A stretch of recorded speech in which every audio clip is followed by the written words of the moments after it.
So real quick, we'll do Super Bowl 16 real quick with 26-21 loss. We all know that you fell behind 20-0. I guess I'll just there aren't many super fantastic memories for Bengals fans, so I'll just ask you, Dad, on your end, opening kickoff of the game. This is one of my favorite stories. You're out. That's probably not your favorite story. That you go out there. If this is on TV, if this happens in Super Bowl Sunday this year, this will be like the trending on Twitter. Number one, you kick the opening kickoff out of bounds, but then they have you re-kick it, and then the 49ers fumble it, and the Bengals recover. Is that go through that? Yes. Well, so we're kicking off, and we always tried to kick it left to kind of hem them into a corner. And I pulled it a little bit, and the ball boom goes out of bounds. Unlike today, where it comes out to the 40-yard line, you had to re-kick it. So we took 5 yards. I re-kick it. We tackle them on the 25-yard line. They fumble. So I kind of made up for it. But the worst part is you put the knuckleball on it so they'd fumble. The worst part is these guys have to run down all the way down the field. Oh, man. And they have to turn around and come back and do it again. And they're like, don't be kicking them out of bounds anymore. So it worked out. And then, unfortunately, about third down, I think Kenny threw an interception to White Hicks. He wasn't even supposed to be there. He just jumped the route. He was out of position, but he guessed, and he guessed right. And then I guess that was the low point of the first half, and the low point of the second half. Anthony, you could probably walk us through this one.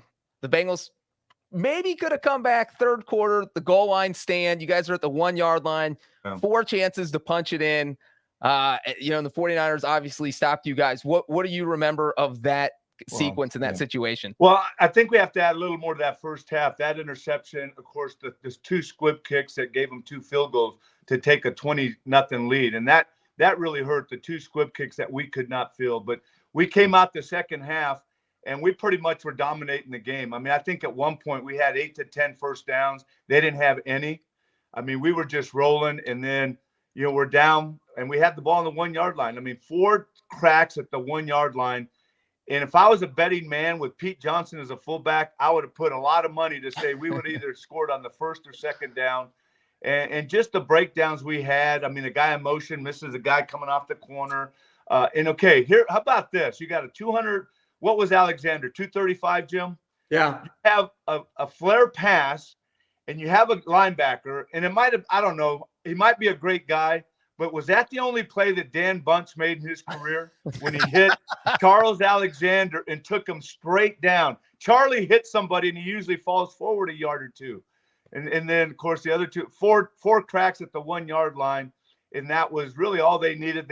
All they did was kick 2 field goals in the second half, and they ended up winning. But it was those 2 squib kicks that really – and then the goal line stance, and that was, you see Jack Reynolds and Ronnie Lott and those guys and Dwayne Board. I mean, that's still the nightmare of the game. On that play with Charlie, when they ran the bootleg, and Charlie, he's supposed to go into the end zone about a yard, and he turned up just in front of the end zone. And the throw, Kenny's throw, all these things have to work together, right?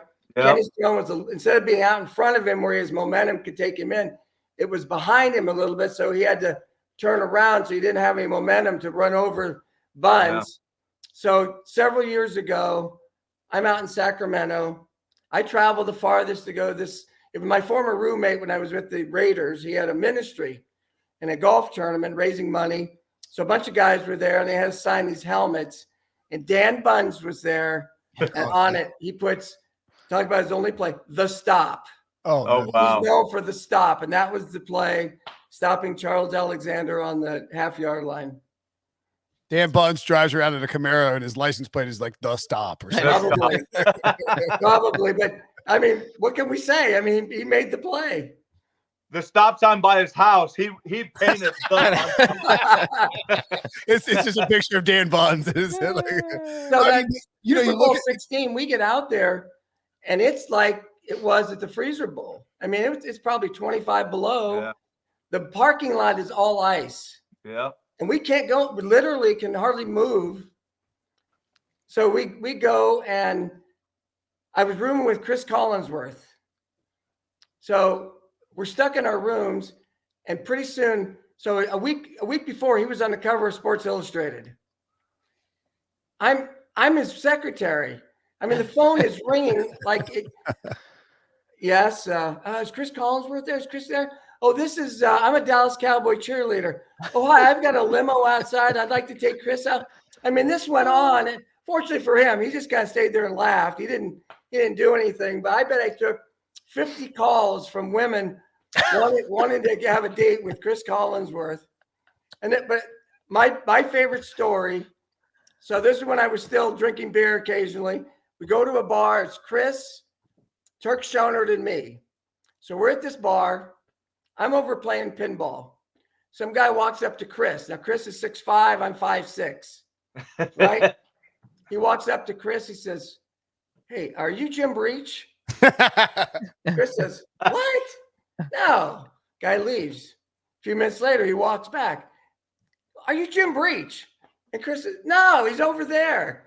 So he comes walking over as I'm playing pinball. He looks at me. He says, "Are you Jim Breech?" I look. I said, "Yeah." He looks at me. He says, "No way, you're too small," and he leaves. That's great. And by the way, my dad is 5'6". Anthony's a full foot taller. Anytime you see them next to each other on the football field, it is a hilarious dynamic. And also like that foot, as someone who is also in that same range as Jim, it feels more like 3.5 feet when you're looking at someone who's 6'6". Well, I spent my whole life in these locker rooms, and no wonder I have a crick in my neck from I look up to talk to anybody.